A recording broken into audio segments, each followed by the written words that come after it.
Hey, what's up, everybody? Welcome back to On the Town with Tanya. I'm your host. Let's see, we got special guest for you. Today's guest is a comedian whose unique perspective comes from years of running halfway around the world and back. His humor is quirky, sometimes dark, but always authentic. His journey shows that embracing your oddness can inspire others to live boldly and pursue what makes them laugh and thrive. Please welcome comedian Jeremy Wagner. Hey. Hey, thanks. Thanks for having me. Yeah, that's out.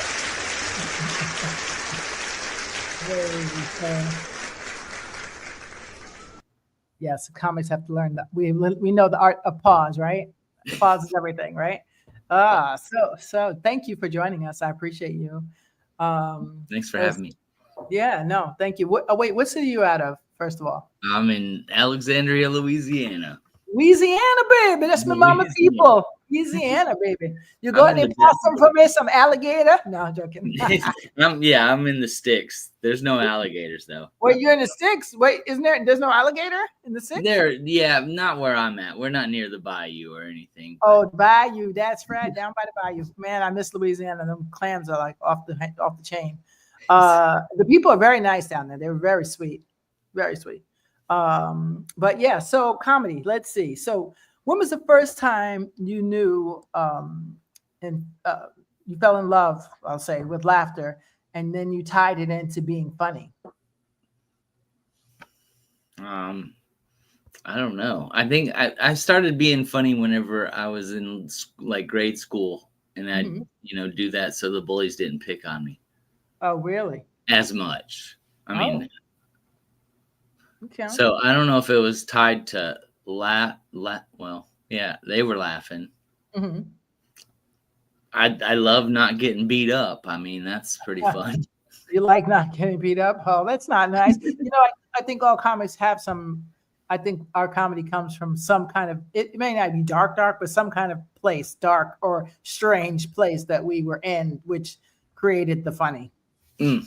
Yeah, That's. so I I mean, think have you ever met a comic that's totally 100% purified, sane, and never had a problem in their life? oh no. I think they've Right? they've all been dropped a few times or something. I don't know. They're damaged somehow. Right. They're damaged. It's Relationships or done. something. Yeah. No, I think that's a thing. I mean, the consensus I'm taking from all the comments I've met, I never met one yet that just I had a perfect life and everything's just fantastic and just beautiful and nothing ever happened to me and that's why I just want to make jokes. Nope, that's not how it Well, works. they say it's like therapy, right? It's cheaper than therapy, and Uh, strangers yeah, don't really judge you.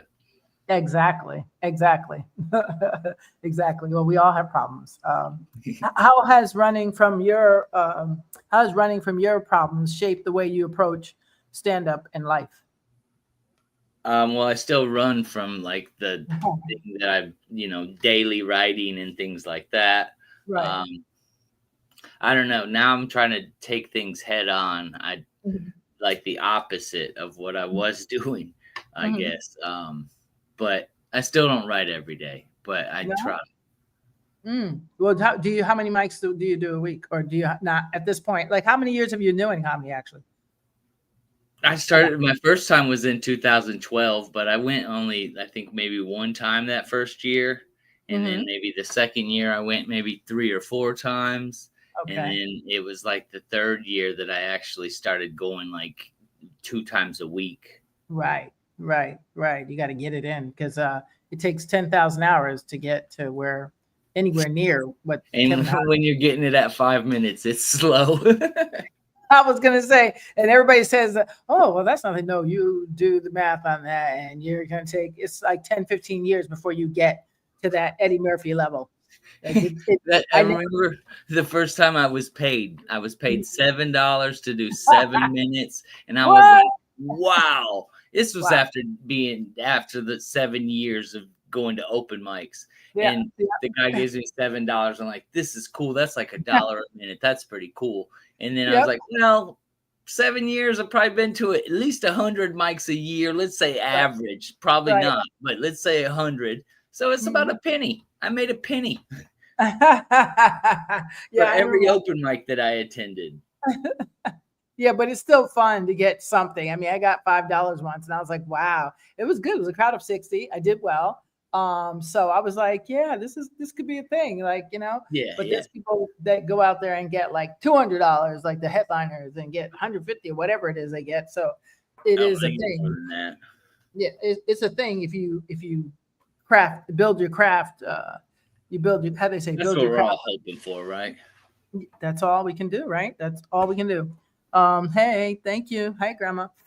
So yeah, so what's I know you guys say hi to Grandma no matter what show you're doing. It's like you're gonna say hi to your grandma. That's the thing.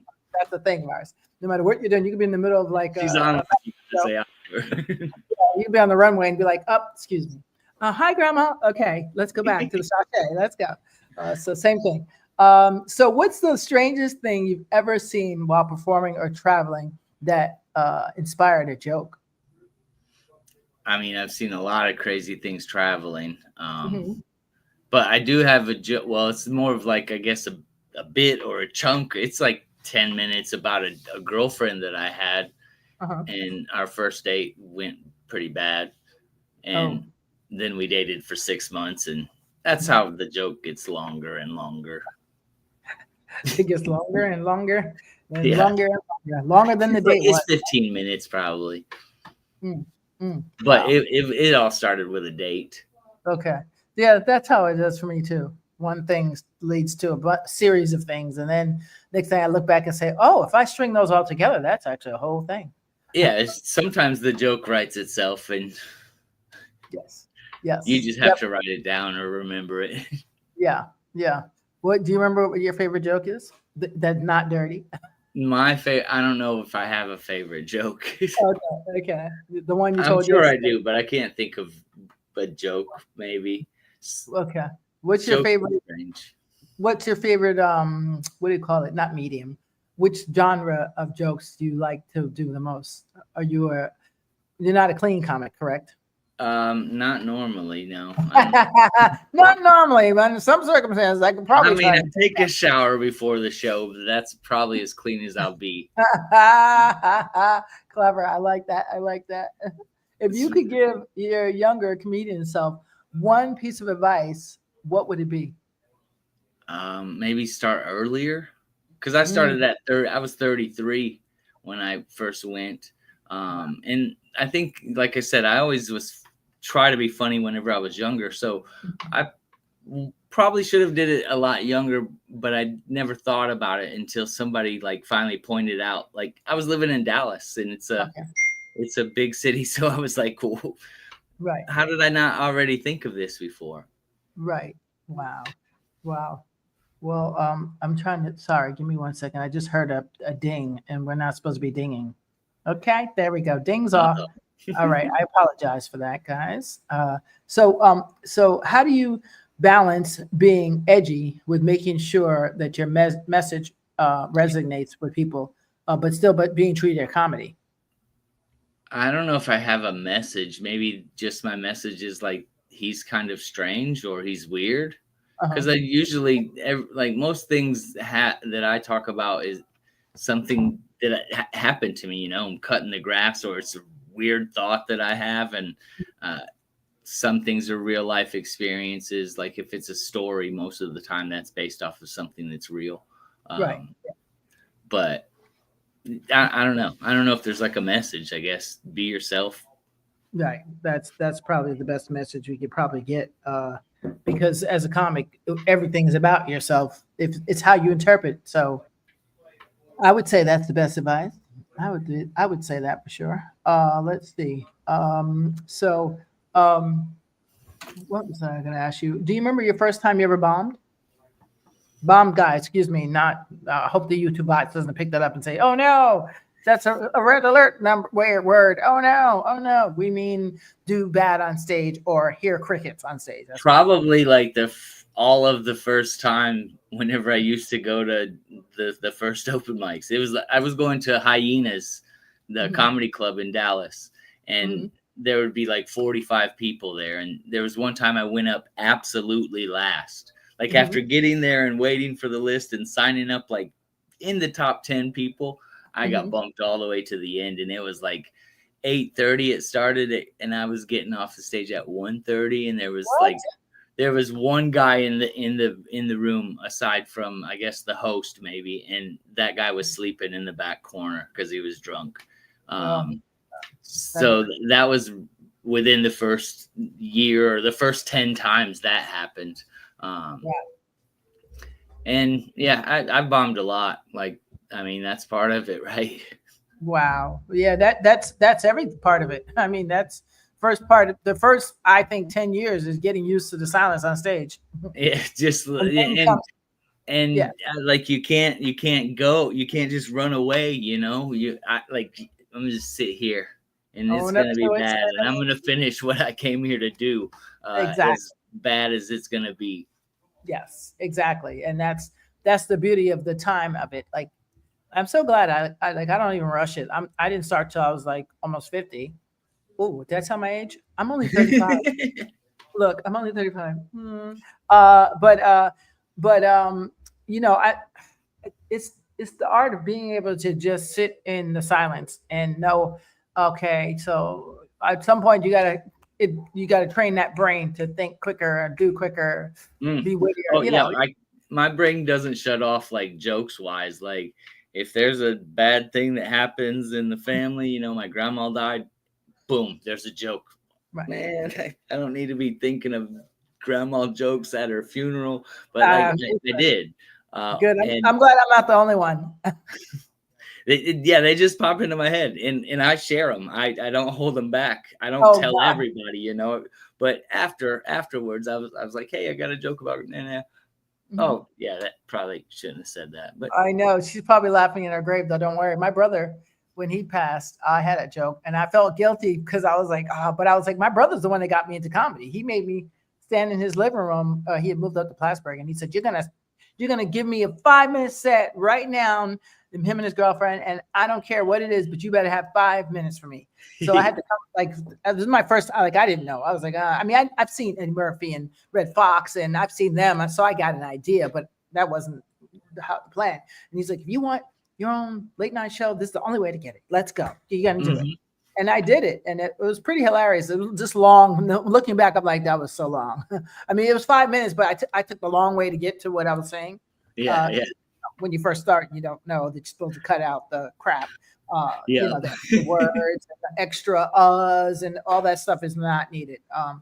But it takes time, and that's the beauty of comedy. Is it's okay if you bomb today, because tomorrow you're going to be most comics are so narcissist that, in a good way, that we say, oh, I'll be back tomorrow and I'll get them then. Right. It's even like, when you feel like you want to quit and you never want to do it again, you're like, okay. Yeah. They're like, lies. You know, you'll be back. You want more of it because you just love being told no. I don't really have any other hobbies really to fill my time. I mean, I'm either doing work or like sitting down for an open mic or something like that. I got little pieces of paper that I write jokes on whenever they come to my mind and see what I can work it into.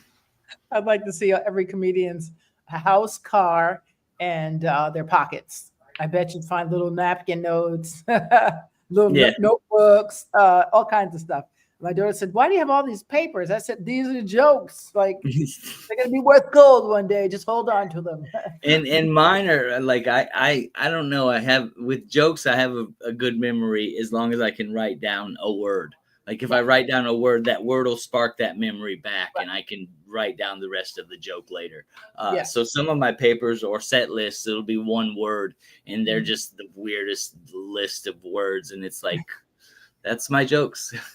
Right. Well, there's so many ways to practice and perfect it. I mean, that's the beauty of it. You can hear Joan Rivers used to write on a index card, and then somebody else told me record everything. And I used to, when I started first 8 years, I recorded everything, and I didn't even have to ask anybody how did I do. I just played the tape back, and I knew by the sympathy laugh, real laugh. No laugh. Crickets. Okay. You know right away. You don't even need anyone to assess. So, you know, usually you know before you even leave the stage. exactly. Oh, you definitely know before. I'm not going to listen to that recording. I know how I did. Oh, I know. I remember one time I had a guy. He was staring at me like this. I mean, he was mean, muggy the whole time at Broadway Comic Club. I'll never forget it. And everybody else was laughing. He's like this. You are nothing. And he looked like one of my vicinity neighbors. Like he was a cute redhead. I used to be like, oh, he's kind of cute. But I was like, oh, he's just not a nice guy. Because he was just looking at me like, and I was like, could he be like the R word?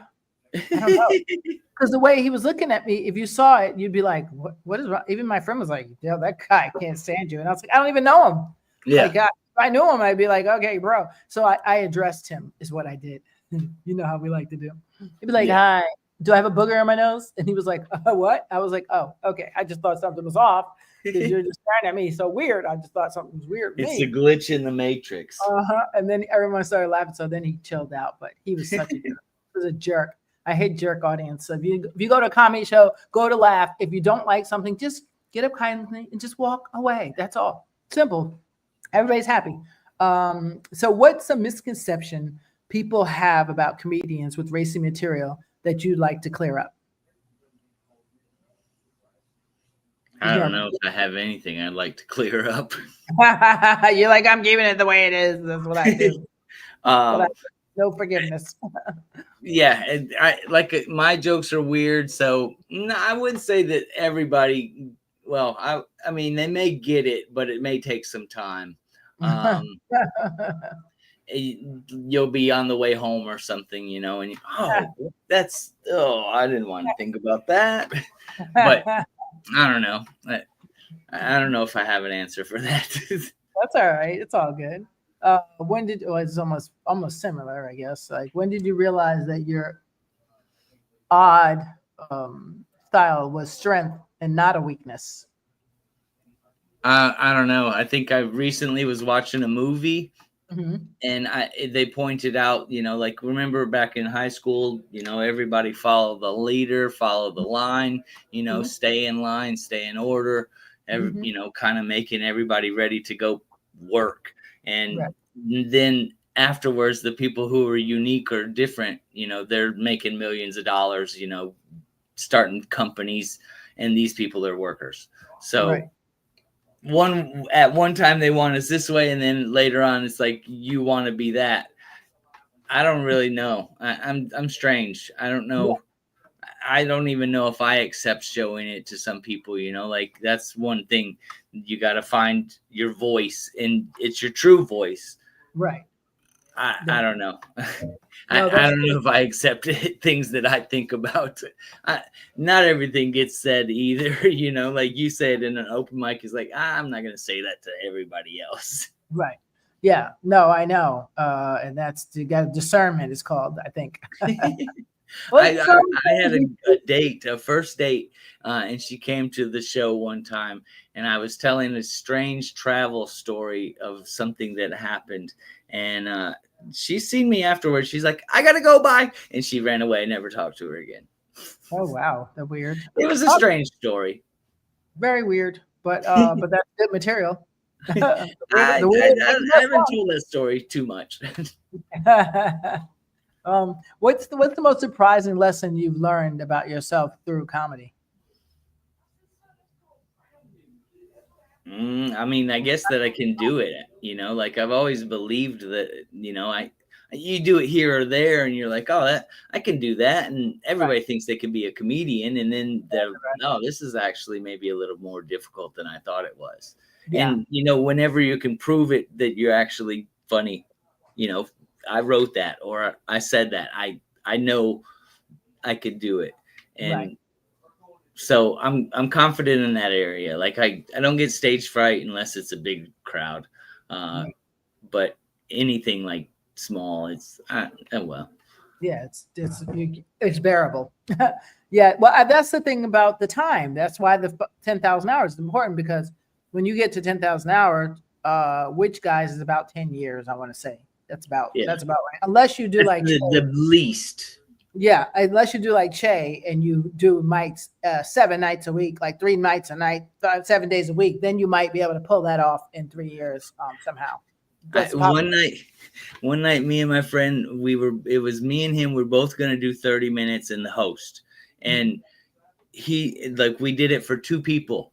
And then at the end of the show, the 2 people left and 2 more people come in. They're like, has the comedy show started? Because we were coming to the comedy show. I looked at my friend. We did the same 30 minutes again, or we did the same show again. So I don't know if that counts for 30 minutes to the 10,000 hours, but yeah, it has to, because you're still on stage. Yeah. Yeah. I mean, it wouldn't matter what you said. You're still on. It's the getting comfortable with the stage and with the crowd. And I'm sure being on the second time, that crowd had a different attitude than they did when they did the first half, right? Yeah, yeah. Two different people. It was 2 different people. So it was like, it was fun. I mean, I assume it was fun. If you didn't get booed off, you're good. You're good to go. Yeah, there's not enough people to boo me off. Oh, okay. It's like even with all the workers and everybody. Yeah, that's it. How do you stay motivated to keep creating and performing, especially like when you're faced with rejection? I don't really have nothing else to do. I live in the country and there's nothing to do here. So I do yard work. Okay. And I call it Disneyland, you know. Right. It just gets me out of the house and I don't have to deal with my mom. I live with my mom, by the way. That's kind of weird. Okay. But so I just do housework and stuff like that. It's not weird as long as you're not Norman Bates. Who knows? As long as you're not Norman Bates, we're good to go. I see nothing. Hey, in 2025, guys, if you got to live with your mama and dad, please do. You're smarter than paying some stranger rent. That's my thing. Actually, he's my uncle. Your uncle? I get it. Oh, there we go. So what's one thing that you wish other comics knew about the journey to success? I don't know if I wish I knew the step-by-step journey to success. I don't know what I can say. I mean, I guess it's work hard, network with the right people, be friendly. That's one thing I'm not really good at, is like small talk and like making friends with people like that I don't know. If I've seen you 2 or 3 times, you know, at the open mic, I could probably talk to you. But if it's the first time, I'm just gonna sit in the corner and like smoke my cigarettes and probably not be able to talk to anybody.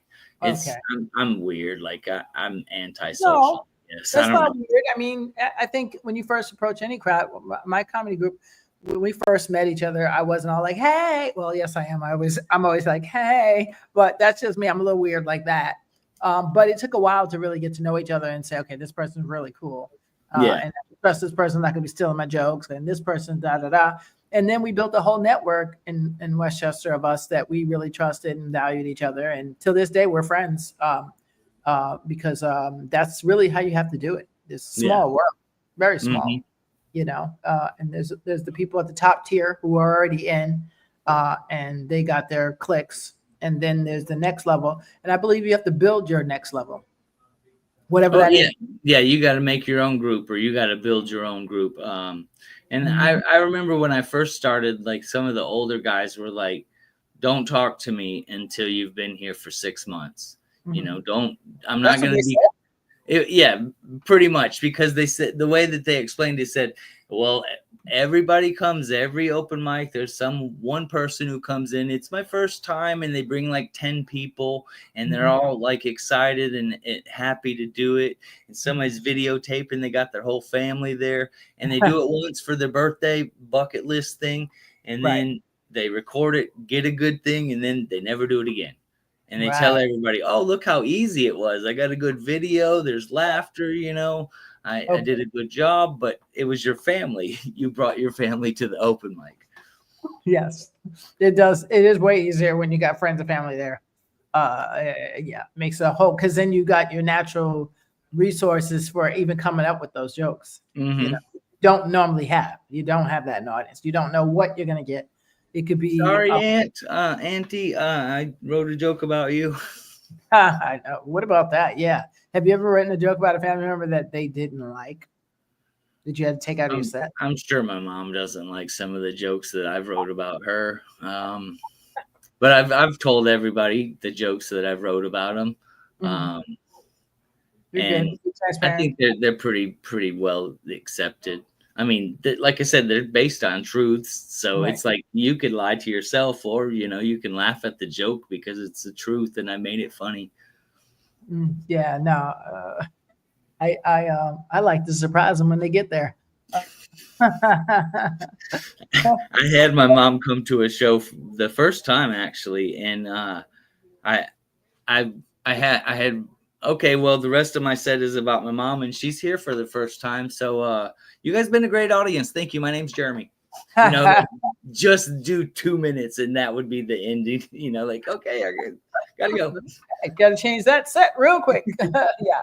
No, well, because they don't. I mean, I don't know. I had a family member thought, "Oh, that's not really funny," and I was like, "Everybody else laughs." Oh no, but I don't know why they laughing if it's not funny.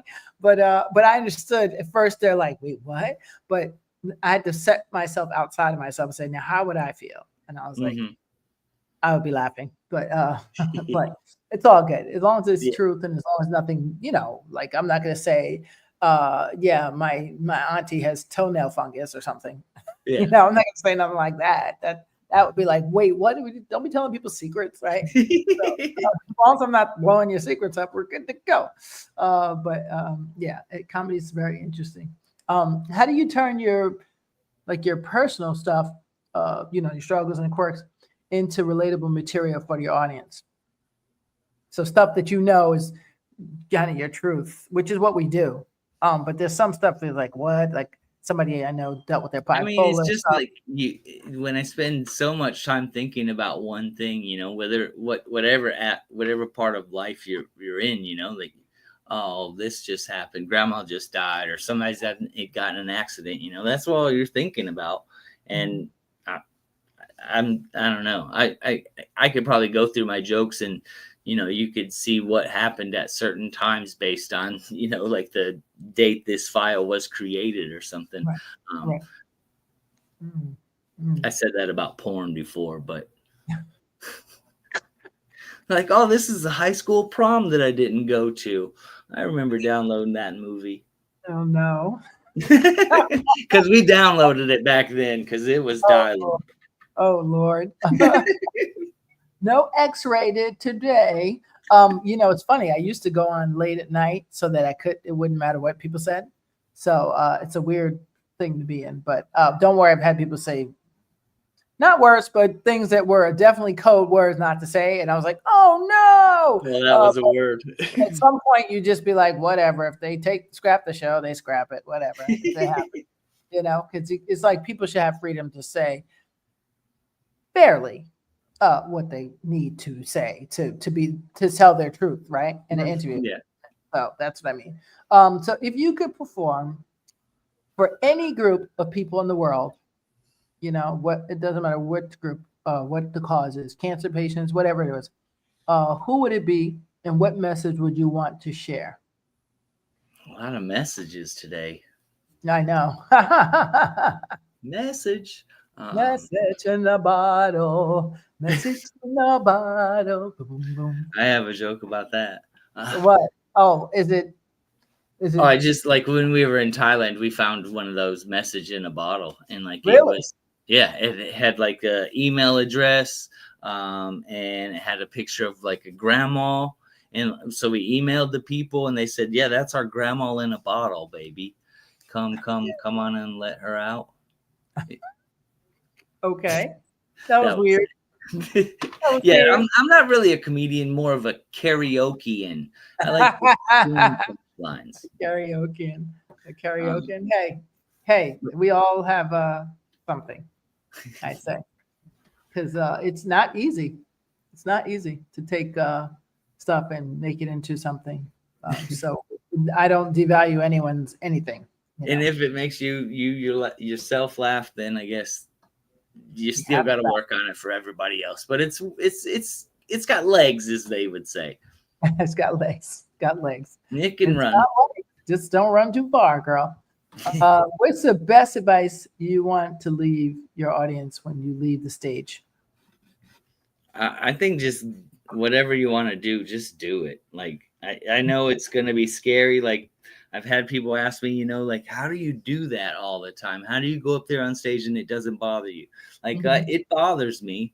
Like I remember the first few times, you look at the list and you're like, okay, I'm 2 people up, and then he tells you that you're up next, and you're like, oh, now my heart's beating, and it's gonna beat out of your chest. And there's a Hunter S. Thompson quote. He says, the only people who've went over the edge are the only people who know where the edge is are the people who've went over the edge. Something like that. So I used to skydive, and same thing. I'm scared, but once I cross the edge of the stage or the edge of the airplane or the edge of whatever, that cliff, then you can't go back. And you came up there to do the open mic or to jump out of an airplane or whatever it was. So enjoy that time you have, because you came up there to do that. That's what you wanted to do. So I guess you're nervous until the edge. Once you're over the edge, you can't go back. You can't reach back up and go back up to the top of the cliff. You're falling and you can't go back. So enjoy it, because you're going to hit the ground or whatever the case. I like that. I like that so much. And so how do we find you? I have this information down here. Is it correct? Jeremy Wagner, comedian on Insta. Yeah. I guess that's really everything. Yeah. Swag Gods. How do I say it? Swag Gods? Yeah, I don't know how to say that. Like, as one word. It's Swag Gods. It's my nickname from high school with like swag. I don't know how to explain it. Don't worry about that. Swag. You can probably type in my name and you'll find it. Swagger. I'm trying to say it. Swagger. Wait, let me see. Jeremy Wagner comments answer. Swagger. I would say swag gauze. Swag gauze? I don't know. Oh, I'm gonna remember that. That's okay. Well, thank you so much, Jeremy. You're awesome. All right. I appreciate you. Time flies so quick. I can never believe it. It's like you think, okay, it'll be quicker. It's not quicker. It's quicker too long, not long enough. So thank you so much. And guys, thank you so much for watching. That's a wrap. Today's episode. A big thank you to Jeremy Wagner for sharing his sharp wit, his honest stories, and reminding us that embracing your weird can actually be your superpower. If Jeremy's journey taught us anything, guys, it's that comedy isn't just about getting laughed. It's about connection, courage, and showing up as your full, authentic self. Okay? If you enjoyed this episode, don't forget to subscribe, leave a review, and share it with someone who could use a little inspiration and a good laugh. Okay? Until next time, I want you to keep embracing what makes you different. It might be the greatest gift. I appreciate you guys for listening. Thank you, Graham. And thank you, guys. I see you out there, Ying Yang, Carl, Norma, Chris. I appreciate you guys for taking the time. All right. And Jeremy, hang out with me for a minute while I say goodbye to the people. All right, guys. Don't forget to like and subscribe. Okay.